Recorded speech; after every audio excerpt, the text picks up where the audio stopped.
Outsourcing আর freelancing দুইটা নাম শুনছেন আপনি, তাই না? যে আমি অনেকের বলতে শুনছেন যে আমি ফ্রিল্যান্সিং করি, আবার অনেকে বলে আমি আউটসোর্সিং করি। এখন আসলে ব্যাপারটা কি, এটা নিয়ে কখনো মাথায় ঢুকছে যে আসলে জিনিসটা কি? কেউ বলে ফ্রিল্যান্সিং, কেউ বলে আউটসোর্সিং। আচ্ছা, আউটসোর্সিং বলতে বোঝায় আমার একটা কোম্পানি আছে, যে কোম্পানিটায় আমার অনেক কাজ, যে কাজগুলো আমি আমার কর্মীরা দিয়ে করানোর পরও প্রচুর কাজ থাকতেছে, যে কাজটা আমি চাইতেছি না যে আমি আরও কর্মীর নিজের কোম্পানিতে নিয়ে আসতে, আমি চাইতেছি এই কাজগুলো আর আমি বাইরের কারো দিয়ে করাই নিতে, যেটা আমি আউটসোর্সিং করতেছি, যে আমি আউটসোর্স থেকে আমার কাজটা করাই নিতেছি, আমি করতেছি আউটসোর্সিং।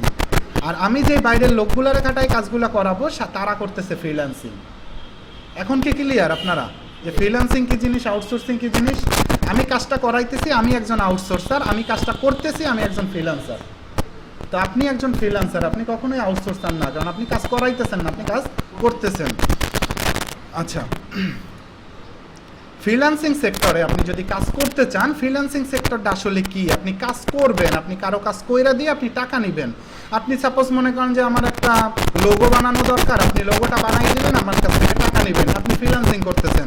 তো আপনি বিভিন্ন ওয়েতে ফ্রিল্যান্সিং করতে পারেন। আপনি টাইপিং জানেন, আপনি চাইলে টাইপিংয়ে ফ্রিল্যান্সিং করতে পারেন। আপনি লোগো ব্যানার ডিজাইন করতে পারেন, আপনি গ্রাফিক ডিজাইনে ফ্রিল্যান্সিং করতে পারেন। আপনি ওয়েবসাইট বানাইতে পারেন, আপনি ওয়েবসাইট ডিজাইন ডেভেলপমেন্টের উপরে কাজ নিয়ে আপনি ফ্রিল্যান্সিং করতে পারেন। তো বাইরের কাজ করাই তো ফ্রিল্যান্সিং, এটা তো বুঝেন। তো সেক্ষেত্রে আপনি বিভিন্ন সেক্টরে কাজ করতে পারেন। আপনি চাইলে ডিজিটাল মার্কেটিংয়ে করতে পারেন, গ্রাফিক্স ডিজাইনে করতে পারেন, ওয়েব ডিজাইন ডেভেলপমেন্টের বাইরে কাজ করতে পারেন। আপনি একজন ভিডিও এডিটার হইয়া মানুষের ভিডিও এডিট করে দিয়ে আপনি কিন্তু টাকা ইনকাম করতে পারেন। এখন কথা হলো, আমরা কেন ডিজিটাল মার্কেটিংটারে প্রাধান্য দিলাম, ঠিক না?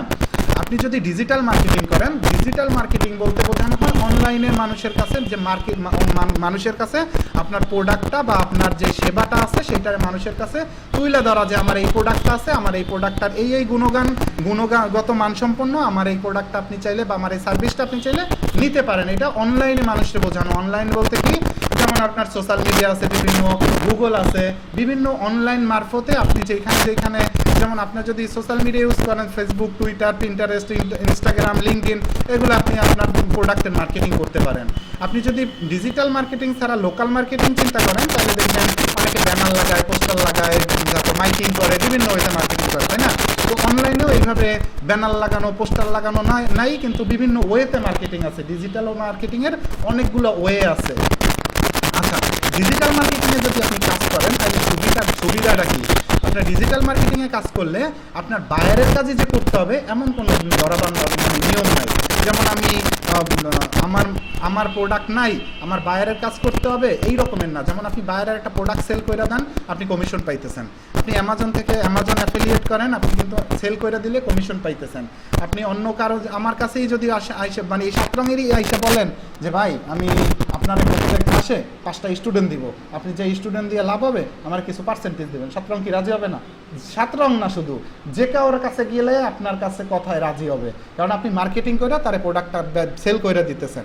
তো আপনার এই কারণে কি আপনার কোনো ক্লায়েন্ট, আপনার কি এই ক্লায়েন্ট কি আপনারে বলতে পারবে যে আপনি কাজ করেন না কেন?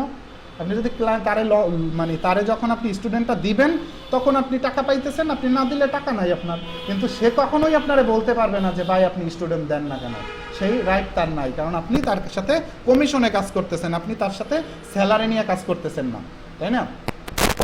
আচ্ছা, আমরা এই সেক্টরগুলো দেখে, এই সেক্টরটায় আপনি মুক্ত। আপনি চাইলে বাইরের কাজও করতে পারেন, আপনার রাত জাগারও দরকার নাই, আপনি চাইলে নিজের কাজও করতে পারেন। এই sector graphics design, web design, video editing, এইগুলোর প্রত্যেকটা পার্টি আপনার বাইরের জন্য কাজ করতে হবে। যেমন আপনি যদি গ্রাফিক্স ডিজাইন করেন, আপনার বাইরের কাজ ছাড়া আপনার এত ডিজাইন করে আপনার কোনো লাভ আছে? আপনার তো কারোর সাথে কাজ করতেই হবে। আপনি লোগো ডিজাইন করতে পারেন, এখন আপনার এত কি লোগো দরকার যে আপনি সেল দিবেন বা এমন কোনো তো ওয়ে নাই। আপনার বায়ারের কাজ ছাড়া এখানে কোনো গতিই নাই। আপনার হয় বায়ারের কাজ করতে হবে, না কোথাও গিয়ে জব সেক্টরে জব করতে হবে। আপনি এইখানে যেমন আপনি বায়ারের কাজ ছাড়াও আপনি থাকতে পারতেন, এইটা সম্পূর্ণ ডিপেন্ড করে আপনার হয় নিজের ডিজাইন করে নিজের কাছেই রাইখা দিতে হবে, নাহলে বায়ারের কাজ করতে হবে বা কোনো অফিসে গিয়ে জব করতে হবে। এইভাবে আপনার এই সেক্টরগুলোর মধ্যে সবথেকে টপ লেভেলের সেক্টর হলো ডিজিটাল মার্কেটিং। আপনি প্রোডাক্ট যতই বানান, যতই ওয়েবসাইট ডিজাইন করেন, আপনার প্রোডাক্ট লাস্ট পর্যন্ত সেল না হইলে ওইটার কোনো দাম নাই। ওই বিজনেসের কোনো দাম আছে? আপনি একটা বিজনেস বানাইছেন, একটা ওয়েবসাইট বানাইছেন, অনেক সুন্দর গ্রাফিক্স ডিজাইনার দিয়া ভিডিও এডিট করে অনেক ভিডিও বানাইছেন, মার্কেটিংয়ের কোনো লোক নাই, মার্কেটিং করতেছে না, প্রোডাক্ট সেল হইতেছে না, আপনার কোনো বেনিফিট নাই, আপনার কোম্পানি ফুললি বাদ না, এরকমই তো স্বাভাবিক ব্যাপার। আচ্ছা, তো আপনি একটা ভালো সিদ্ধান্ত নিয়েছেন, ডিজিটাল মার্কেটিংটা আসলেই একটা পারফেক্ট জব। আমরা এই কোর্সের মধ্যে কী শিখবো সেইটা দেখেন। এখন আমাদের কোর্স মডিউলে আছে, ফার্স্ট, আপনি যদি দুর্বলও হয়ে থাকেন, দুর্বল বলতে একেবারে দুর্বল না, আপনার অবশ্যই কম্পিউটার মাউস ধরতে জানতে হবে, আপনার বুঝতে হবে যে আমি কোথায় ক্লিক করলে কি হয়, এই রিফ্রেশের ব্যাপারগুলা, বা আমি একটা ফাইল কিভাবে ওপেন করব, আমি একটা গুগলে গিয়ে আমি কি লেখা সার্চ দিলে, যেমন আমি কি লেখা সার্চ দিলে আমার কাছে কি আসতে পারে, যেমন আমি ক্যাট ফুড লেখা সার্চ দিলাম, ক্যাট ফুড আমি লেখা সার্চ দিলাম, তো আমি ক্যাট ফুড রেডিট লেখা আসছে, আচ্ছা ক্যাট ফুড লেখা সার্চ দিলাম, গুগলে বলছি তুমি আমার ক্যাট ফুড দেখাও, তো গুগল আমার ক্যাট ফুড দেখাইতেছে। এখন আপনি যদি নাই বুঝতেন যে আপনি কি লেখা সার্চ দিবেন, তাহলে তার আপনার কাছে ক্যাট ফুড আসতো না।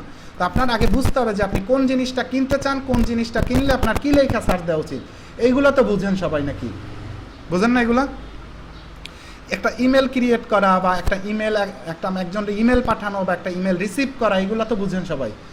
আচ্ছা, এইগুলা বুঝলে আপনার জন্য ওকে, আর কোনো সমস্যা নাই, কারণ আপনার মোটামুটি ব্রাউজিংটা জানতে হবে, প্লাস আপনি যদি একটা ফেসবুকে অ্যাকাউন্ট ক্রিয়েট করতে পারেন, তাহলে বুঝবেন যে আপনি সব জায়গায় অ্যাকাউন্ট ক্রিয়েট করা সম্ভব। ওকে,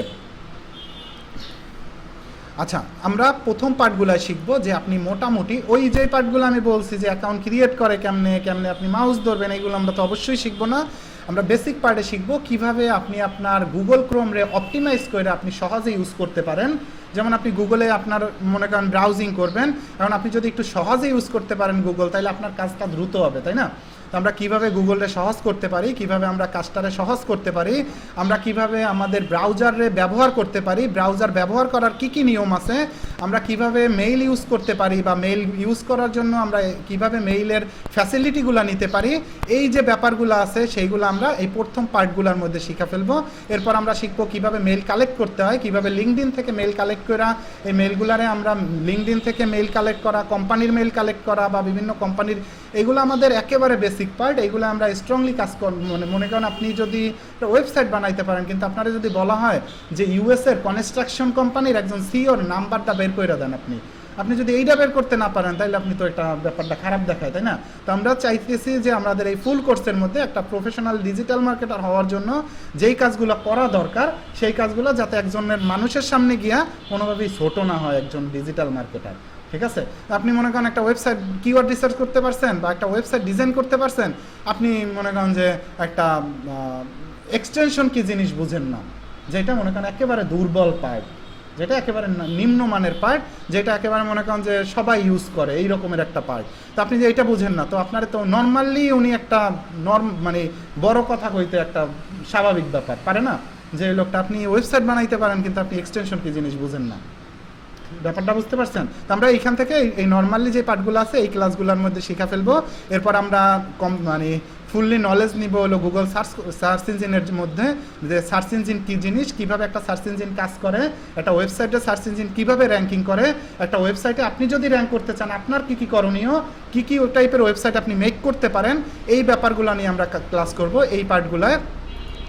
এরপর কিওয়ার্ড রিসার্চ, আপনি যখন একটা ওয়েবসাইট মেক করতে চান, সাপোজ আপনি চাইতেছেন যে একটা ওয়েবসাইট মেক করতে, কেন একটা ওয়েবসাইট মেক করতে চান, একটা ওয়েবসাইট মেক করলে কী কী উপায়ে আর্নিং করা সম্ভব, এবং আর্নিংগুলো আপনার কী কীভাবে আসবে, সেই টপিকসগুলো আমরা কিন্তু এই পার্টগুলোর মধ্যেই শিখা ফেলবো। এই পার্টগুলো বলতে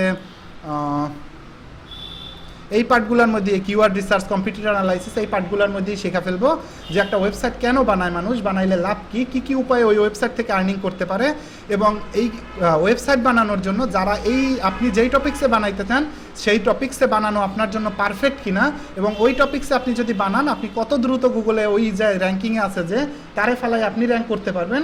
এই কম্পিটিটর অ্যানালাইজ, কিওয়ার্ড রিসার্চের পার্টগুলোর মধ্যে আমরা এইগুলো শিখব। যখন আমরা একটা কিওয়ার্ড রিসার্চ করে একটা ওয়েবসাইট, কম্পিটিটর অ্যানালাইজ করে একটা ওয়েবসাইট বানানোর প্ল্যান করব, তখন আমাদের ওয়েবসাইটের জন্য ডলার লোড, মানে ওয়েবসাইট কেনার জন্য ডলার লোড দিতে হবে আমাদের ওয়েবসাইটের জন্য। আমরা ইন্টারন্যাশনালি ওয়েবসাইট কিনি নেমচিপ থেকে। নেমচিপ একটা ডোমেন হোস্টিং প্রোভাইডার কোম্পানি, যেখান থেকে আমরা ওয়েবসাইট কিনি। তো আপনি যখন ডোমেন এবং হোস্টিং কিনবেন নেমচিপ থেকে, এরপর ওয়েবসাইটটারে আপনি প্রফেশনাল লুক দেওয়ার জন্য, ওয়েবসাইটটা ডিজাইন করার জন্য আমরা ওয়ার্ডপ্রেস ইউজ করি। ওয়ার্ডপ্রেসের মাধ্যমে আমরা একটা প্রফেশনালি, আপনি যেই টাইপের ওয়েবসাইটই বানান, আপনি একটা নিউজ পেপার ওয়েবসাইট বানান, আপনি একটা অ্যাফিলিয়েট ওয়েবসাইট বানান, যেই ওয়েবসাইটই বানান না কেন, ওইটা আমরা একটা প্রফেশনালি লুক দেওয়ার জন্য এই ওয়ার্ডপ্রেসের মাধ্যমে আমরা ওয়েবসাইটটাকে ডিজাইন করে ফেলি। আচ্ছা, ওয়েবসাইট ডিজাইন করার পরে আপনি ওয়েবসাইটটা বাংলা ওয়েবসাইট বানাইছেন না ইংলিশ ওয়েবসাইট বানাইছেন, সব এই পার্টগুলোর মধ্যে আমাদের অবশ্যই এই কথাগুলো থাকে, কারণ আমরা ওয়েবসাইট বানানোর আগে অবশ্যই জানেন এটা থেকে কীভাবে আর্নিং আসবে। ওয়েবসাইটটা থেকে তখনই আমরা বাংলা ওয়েবসাইট বানাবো না ইংলিশ ওয়েবসাইট বানাবো, ওই টপিকসগুলো আইসা পড়ে। তো আপনার এই ওয়েবসাইট যখন আপনি বানাবেন, ওয়েবসাইটে আর্টিকেল দিতে হবে। আর্টিকেল বলতে যে লেখার ব্যাপারটা, যে লেখাগুলো আপনি দিবেন, বাংলা লেখা হোক আর ইংলিশ লেখা হোক, এই লেখাগুলো আপনি কীভাবে ম্যানেজ করতে পারেন, লেখাগুলো আপনি কীভাবে কপিরাইট ফ্রি করতে পারেন, লেখাগুলোরে আপনি কীভাবে কোয়ালিটিফুল করতে পারেন, র্যাঙ্কিংয়ের জন্য কোন কোন ব্যাপারগুলো আপনার লেখার মধ্যে রাখা উচিত, সেই পার্টগুলো শিখবো এই কন্টেন্ট রাইটিংয়ের মধ্যে। এরপর আমরা একটা ওয়েবসাইটে আর্টিকেলটা কীভাবে পাবলিশ দিতে হয় সেইটার অন পেজ এসইও, ওয়েবসাইটের মধ্যে অন পেজ এসইওর বাকি যেই কাজগুলো আছে, যেমন মানে গুগলে আপনার ওয়েবসাইটটা গুগল সার্চ কনসোলে সাবমিশন, অ্যানালাইটিসে সাবমিশন, এরপর ওই রিপোর্টগুলো বোঝা, সেই পার্টগুলো অন পেজ এসইওর পার্ট, সেগুলো আমরা দেখবো। এরপর অফ পেজ এসইওতে কীভাবে ওয়েবসাইটটারে গুগলে বিভিন্ন, আপনি তো টার্গেট করে ওয়েবসাইটটা বানাইছেন যে এই কিওয়ার্ডে এই টপিক্সে আমি ওয়েবসাইটটা বানাইতে চাই, আপনি তো চানও যে ওই টপিক্সে ওই কিওয়ার্ড আপনার ওয়েবসাইটে র্যাঙ্ক পাক, র্যাঙ্ক পাইলেই তো আপনি ভিজিটার পাবেন, তাই না? যখন আপনার ওয়েবসাইটটা ওই কিওয়ার্ডে র্যাঙ্ক পাবে, তখন আপনি ওইখান থেকে আপনার ট্রাফিকগুলো পাবেন এবং আপনি আপনার যে ওয়েবসাইট থেকে যে আর্নিংয়ের মাধ্যম, সেখান থেকে আপনি আর্নিংও আসতে থাকবে যখন আপনার ওয়েবসাইটে ভিজিটর আসা শুরু করবে।